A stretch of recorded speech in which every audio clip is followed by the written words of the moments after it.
Watch me be all glammed up today and then look like absolute trash tomorrow. I feel like I should really have some wine or some champagne, something really fancy to like celebrate a 21st birthday with a Q&A, but I don't. So we're just gonna settle for water. We can just pretend that it's something else.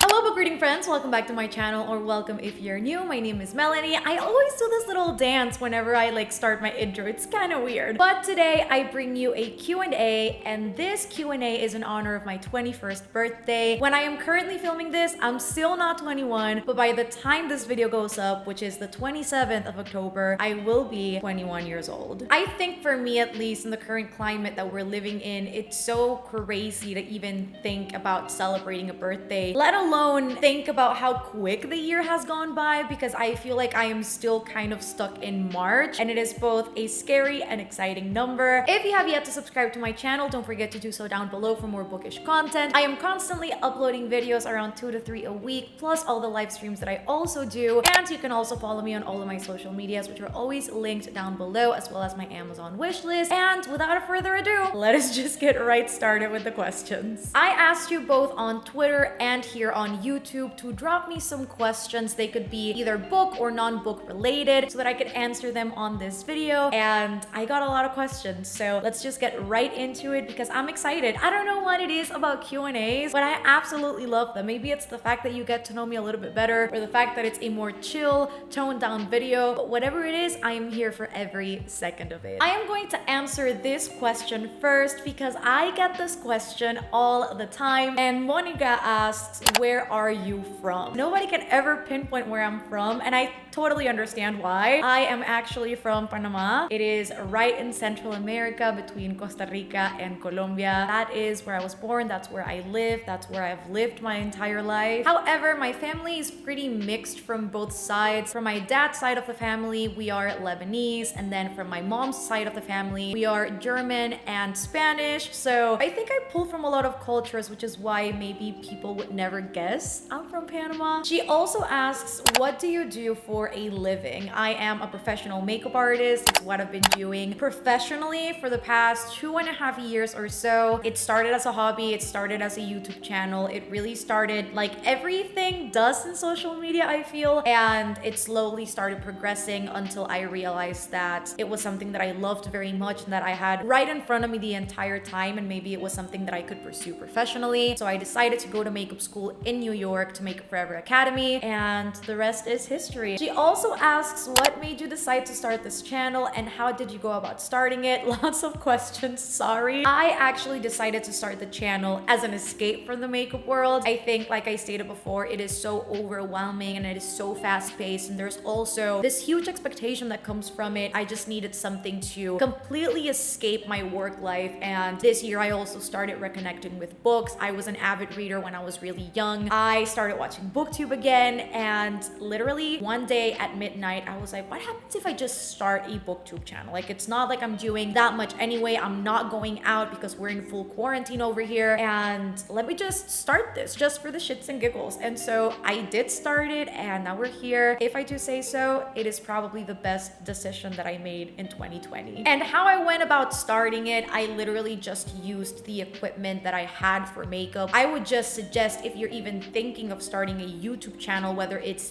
book related or not, just use what you have. If you have a phone, film with that. Try to film in front of a window. If you don't have a lot of books, don't even worry about it. That'll come with time if it comes, and if you prefer to read ebooks, that is totally fine too. So work with what you have and you'll see it'll come all in its due time. I have a few questions from Nessa, and Nessa asks, go-to comfort food. I think I have a lot of them, but I think the main one that comes to mind is mac and cheese. Mac and cheese came from a time where my mom couldn't really afford much when I was younger, and the one time that I did get to see her when I was younger, she would buy me and my brother a box of mac and cheese, and she would cook that, and it would just be the three of us sitting on a table just eating that. It is my go-to comfort food. I absolutely love love it. She also asks all-time top tier genre. I mean, if you couldn't really tell by the array of books that I have behind me and the books that I talk about all the time, it is most definitely fantasy. Fantasy was the genre that introduced me to reading, and it's also just the genre that I have found my favorite books in. So I find a lot of comfort in fantasy, even though with it comes a lot of tragedy and tears and tension, but I absolutely love it. It's just top tier. It really is. The stakes are high. The romance is most times really steamy. There's a lot of tension and there's a lot of found family tropes, and it's just great. She also asked, why are you so gorgeous? What do you even mean? Have you looked at you, Miss Ma'am? Do you have any tattoos? I don't have tattoos, and I am stupid though, because last year in May, there was an event by Urban Decay. It was the launch party for the Naked Cherry palette. It was in like a bar tattoo parlor, and they were doing free tattoos for every guest in that party, for every single guest. And I considered it. I was like, I'm just gonna get a tattoo right now, and then I chickened out. I could have gotten a tattoo for free, y'all. I could have gotten several tattoos for free, and this No Thoughts Head Empty girl didn't do it. Let it just be known. Bash me in the comments. You are most welcome, okay? Release Time asks favorite series and TV series. So favorite series as in books is A Court of Thorns and Roses. It should come as no surprise at this point. I really do think I read that at the right time for me. It was exactly what I needed at that moment to get out of a reading slump, and I fell in love with the characters and with the story and with the plot twists and the romance and the stakes and the world. Favorite TV series? I would probably say, with the risk of sounding mainstream and not original at all, Friends. I have watched that show through and through 13 times, which is really excessive. Reagan from Ray Reads asks, what do you like to do in your free time outside of reading and makeup? Singing. If you guys don't already know, before I actually started doing professional makeup, I wanted to go to college for musical theater, and I really do feel like my neighbors do not appreciate that, because security has come several times knocking on my door to tell me to shut up. If that is any indication of how loudly I sing, then let it be that. Rachel asks, what does a perfect day in your life look like? Me getting up early in the morning. I'd go to the gym before having breakfast. I'd come back home, I'd have breakfast, then I'd shower, get ready, probably go out, work with clients, do makeup, whether it's for a social event or whether it's an editorial or for a brand photo shoot or a campaign. And then I would come back home, most likely order takeout because I'd be tired as hell, probably sit on my couch with my brother, watch some movies, some TV, and then after that I'd actually sit down, probably film a little something. Somehow, somewhere, I'd have to sneak in reading, probably before going to bed, but I feel like that's what my perfect day would look like. Rachel also asks, do you ever hate read books? Hell no. Ain't nobody got time for that. Life is too short for me to be hate reading books. If I read it and for some chance I hate it, let it be that, but hate read,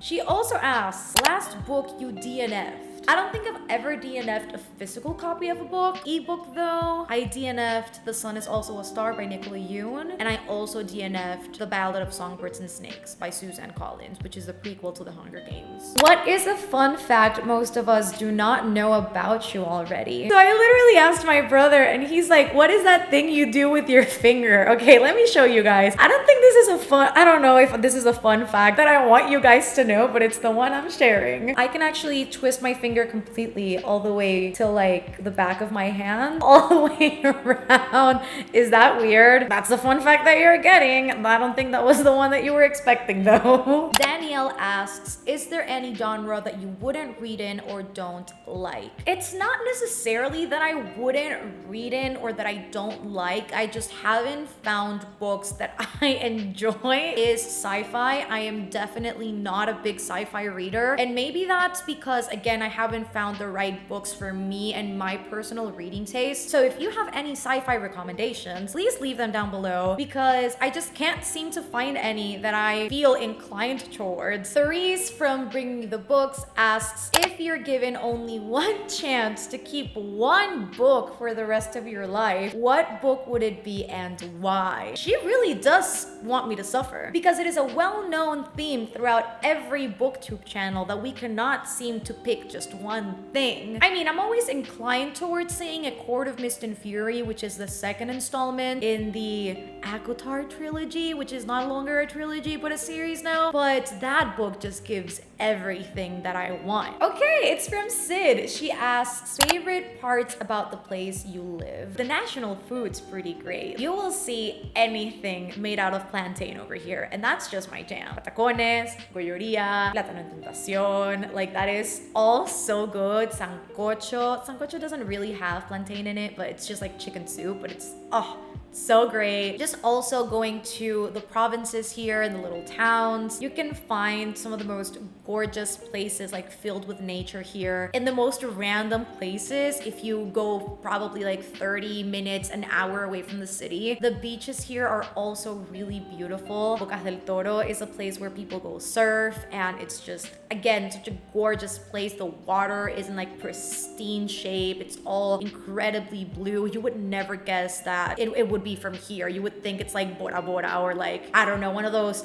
Turks and Caicos really expensive places to travel to. Sid also asks, coffee or tea or neither? And most definitely I am a coffee person through and through. You will most likely see me drinking coffee any chance I get, and that is completely influenced by my dad, because I grew up in a household where my dad was constantly drinking coffee, around 2 or 3 cups a day. It was just something that I grew up in, and he would always try to make me drink coffee, and he was like, try it. Do you want to sip? Do you want to try it? And let me just say real quick, my dad makes a mean coffee. Like, his coffee is top tier. So there was no way in hell I was gonna grow up to dislike coffee. So yeah, I also like tea though, don't get me wrong, but I'd much rather coffee. We also have a few questions from Anya, and Anya always pulls through them questions, and she asks, what's the story behind your name? Now, I don't know if I've talked about this before, but like I was mentioning in one of the previous questions, my family from my dad's side is Lebanese, and so it's always been a tradition to name everyone in my dad's family with a Lebanese name, and I was the first person to break that tradition because my mom was the one that named me, and so she named me Melanie after Melanie Griffith, and Nicole, which is my second name, because of Nicole Kidman, so 2 of her favorite actresses at the time. However, she had another name that she wanted to give me, and she is laughing because I asked her before actually answering this question, and she wanted to give me a German name because, again, my family from my mom's side is predominantly German. She said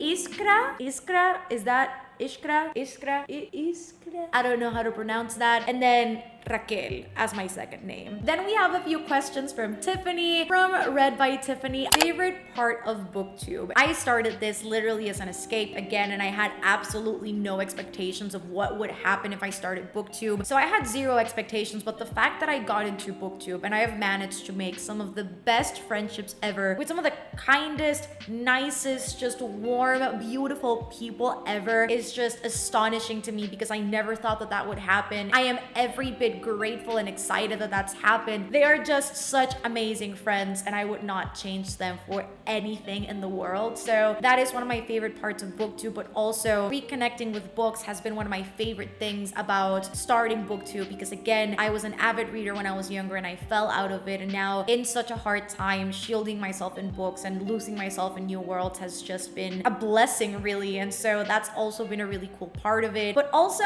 and I keep just adding more alsos because I feel like there are just so many positives by having started booktube. You friends that have just changed my life too, because y'all are just also the nicest, most supportive people. Whenever I see people follow me on Twitter, when you guys send me DMs, or even when you comment on my videos, it just truly makes my day. And you should see my fool of a smile whenever I answer to you guys' comments. It just makes me incredibly happy and it fills me with joy. So again, it's just all filled with positives. And she also asks, on the flip side, what is your least favorite part of booktube? And I think all of my least favorite parts of booktube are completely internal, and that is, I am a person that I am a perfectionist at heart, and I love to do things the right way, and I constantly put pressure on myself for the content to be the best that it can be. Maybe that would be my least favorite aspect of it, but I think that's my least favorite aspect of life in general, and that is not only applicable to booktube, booktube because I do that with every single thing that I do, because I am either at my 200% or I'm not there at all. And also with the risk of sounding repetitive, and I feel everyone feels this sometimes, is that book Twitter can get toxic at times, but that is also something that is not applicable only to booktube. That is something that is applicable to just Twitter in general. Twitter is the place where people go to shit on everything. So again, it's not necessarily applicable to only this one thing. It's just, I feel the standard of that platform, I have managed to really separate myself from that and to try to not involve myself in that negative, toxic environment. And I'm just over here doing my own thing. And I feel like my Twitter is pretty clean beside the things that need to be addressed and need to be talked about. Maria Gabriela,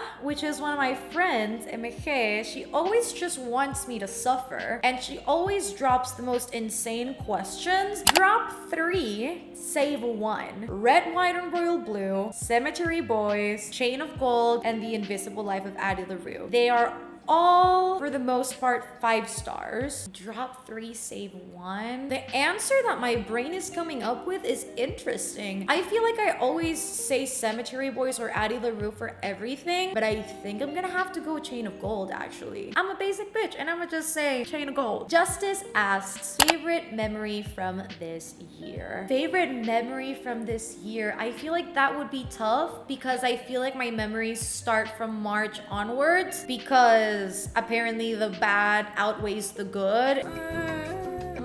Favorite memory of this year? You know what? New Year's? I feel like that was so long ago, but I had the best time in New Year's with my friends. It was actually the first time that I'd spent New Year's with my friends, because I typically spent New Year's with my mom's family, and it was such a great time. We were drinking and eating. We did a barbecue. I just love spending time with my friends, and I miss being able to go out with them. So that is definitely one of my favorite moments of the year. I feel like it was just filled with happiness. I think one of my favorite moments of the year has also been when I hit 1,000 subscribers here on booktube. First of all, I didn't even think it would happen that quick, and also the way that I found out was just so funny, because I found out because of Deja. Like, Deja literally texted in our group chat like, girl, you hit 1K. I've been refreshing every 20 minutes and you did it. You got there. Congratulations. And it was just such a funny moment because I didn't even realize, like, I tweeted about it, but I didn't even realize how close I was. I love my friends, I really do. And then every memory that I've made on booktube has been some of the happiest memories that I have of this year. I think really booktube has been the light at the end of the tunnel. Justice also dropped this question: thing you're most looking forward to about next year? It's been such a difficult year that I just cannot wait for this to be over and restrictions to be lifted. But also,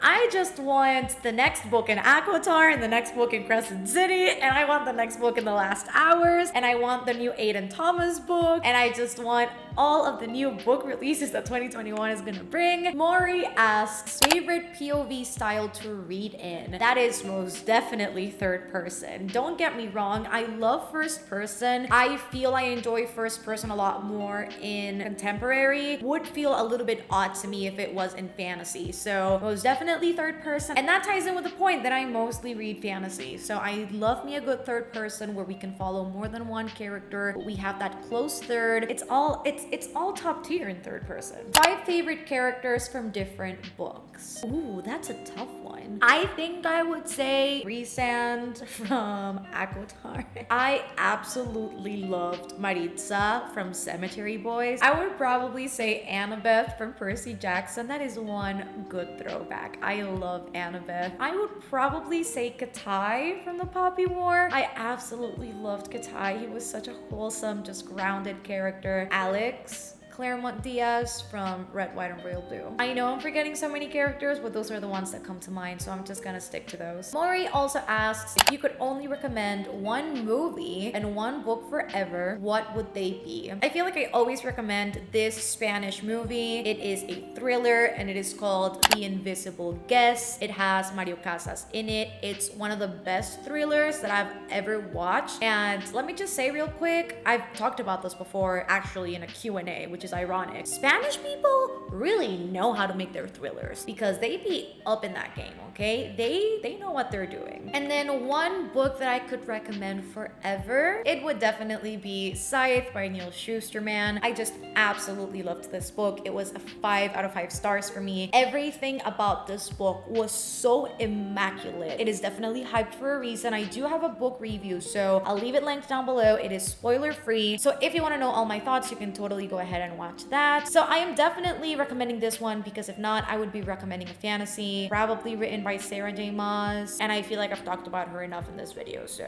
Darian from Darian Reads asks, what's your favorite video you've done on your channel so far? Ooh, that's a tough one. I typically don't think about like favorite videos that I've done. I would say I absolutely loved my annotating video, and I loved that because I just wanted to share how I annotate my books. I have such a passion for like stationery and like writing in books. I feel like that video turned out pretty cool if I do say so myself. But you know what? I loved my Poppy War reading vlog, especially the thumbnail. I'm really proud of that thumbnail. I cannot talk about that thumbnail enough. Amanda asks, what advice would you give your 16-year-old self in terms of self-acceptance or love? I would most definitely say don't measure your success by other people's opinions, and also don't seek acceptance from those who clearly do not like you. I think I was so hell-bent when I was 16 about everyone liking me and everyone being my friend, was seeking acceptance from everyone, and whenever that didn't happen, I beat myself up and I thought it was my fault, that there must have been something wrong with me. And so I would have definitely said those in terms of self-acceptance, and also you are beautiful just as you are, and the fact that people may not think so, the fact that people would like you to look a certain way, to behave a certain way, to have a certain way, should not equal how you feel about yourself and how much you love yourself. She also asks, would you ever come to New York for a BookCon? Hell yes. I would definitely love to go to BookCon maybe next year if everything's okay then, and maybe meet up with some bookish friends. That's the dream right now. I would absolutely love to do that. I remember when I was younger, I would see everyone's BookCon and Book Expo vlogs, and I was like, damn, if I ever come close to actually traveling to New York for BookCon with book friends, and now I have friends that love books who are in booktube too, that I know if we planned a trip together, maybe we could go to BookCon together, and that again is the dream. And the last question from Amanda is top 3 book quotes. No thoughts, head empty. I cannot remember quotes to save my life. From the top of my head, I can give you 2 Sarah J. Maas quotes, and those are eat and light it up. My heart at both of them.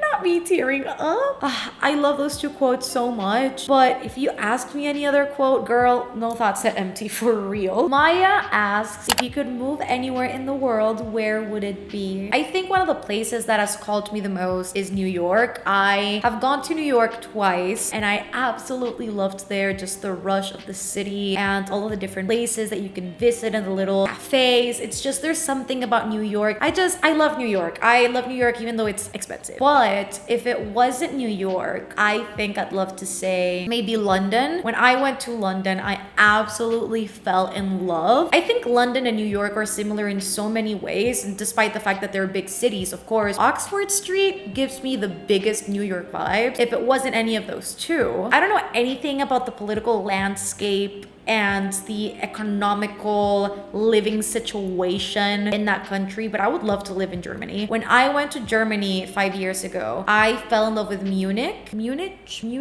Don't at me, okay? I'm probably butchering both of those. But I went there, and just the architecture was so stunning. I don't know. There was something about Germany that just called to me. And so maybe one of those 3. Maybe my place to be is Europe. Would you get a bookish tattoo? I feel like maybe I would. And here's the thing about tattoos. I feel like I come and go, and this is in my body in particular. I love tattoos, and I love seeing them on other people. My mom has like 5 tattoos. But I come and go with the opinion of how tattoos would look on me. And sometimes I love it and I feel like maybe I would be more inclined towards tattooing my wrists. However, I don't know. It would just have to be the right one. I like dainty tattoos. My girl Kristen asked, what are your favorite makeup and clothing brands? I love this question. So for makeup, I absolutely love Pixie. I think Pixie is one of the best brands I've tried because it's not medium end, but it's not quite drugstore. It's like quite in the middle, but their skincare is bomb as all hell. Like most of my skincare routine is Pixie, and they also have incredible eyeshadow palettes, like highlighters. Just they have such cool stuff that I feel like the makeup aspect of it is not as talked about as the skincare. I mean, I could truly bring over every single Pixie product that I have, but particularly these liquid shadows are so bomb. They are literally the greatest dupe I've found for the Stila glitter and glows. If any of you like shimmer, if any of you like the glow, I top my eyeshadow with these all the time. But look at that.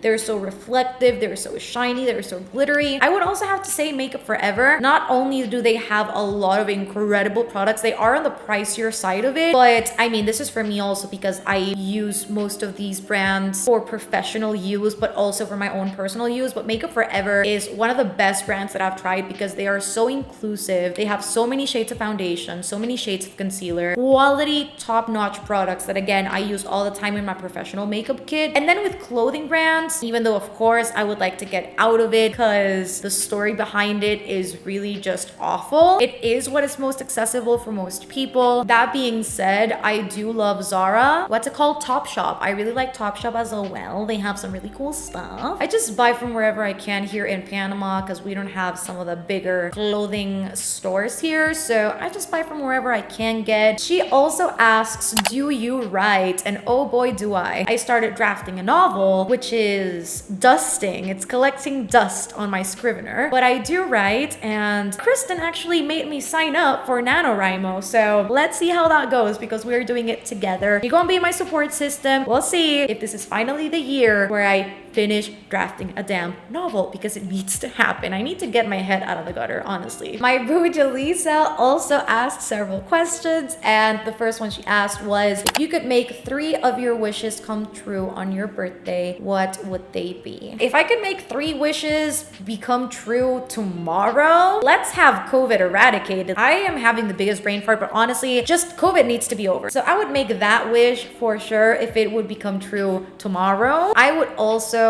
love to have financial stability, just help out my family in general. I would love to just have financial stability. I mean, I know it sounds cheesy, but I feel like my brain is straying away from this answer just because it always goes wrong in movies. But being happy and being surrounded by the people that I love, having genuine friends and people who love me and support me. I want to tear up now. Why? I would say being happy, even though that's a cheesy ass answer, but yeah. What book would you want to be a character in based on the world building? Maybe Percy Jackson. Maybe Percy Jackson and the Olympians, but only if I'm a demigod, because if I'm not a demigod, that's whack, okay? I'm not about to be in a world with demigods and Greek mythology and powers if I can't have any of that. So if I could take part in Camp Half-Blood, I would definitely say Percy Jackson. Like, that would be so cool. Could you imagine like suddenly figuring out that one of your parents is like a Greek god? That's dope as hell. I would say Percy Jackson. And those are all the questions that I have for you guys today. I am sure this is bound to be a long ass video. So if you stuck all the way to the end, comment some white hearts or maybe some birthday cakes. And thank you to everyone who left a question either on YouTube or on Twitter. I tried to answer as many as I could. There were some repeat questions. I hope you guys enjoyed this video. Don't forget to subscribe down below for more bookish content if you haven't already. All of my social medias are always linked down below as well, alongside my Amazon wish list in case you want to support me on my channel and gift me a book. I love you guys so much. Don't forget to give this video a thumbs up, and I will see you on the next one. Bye guys.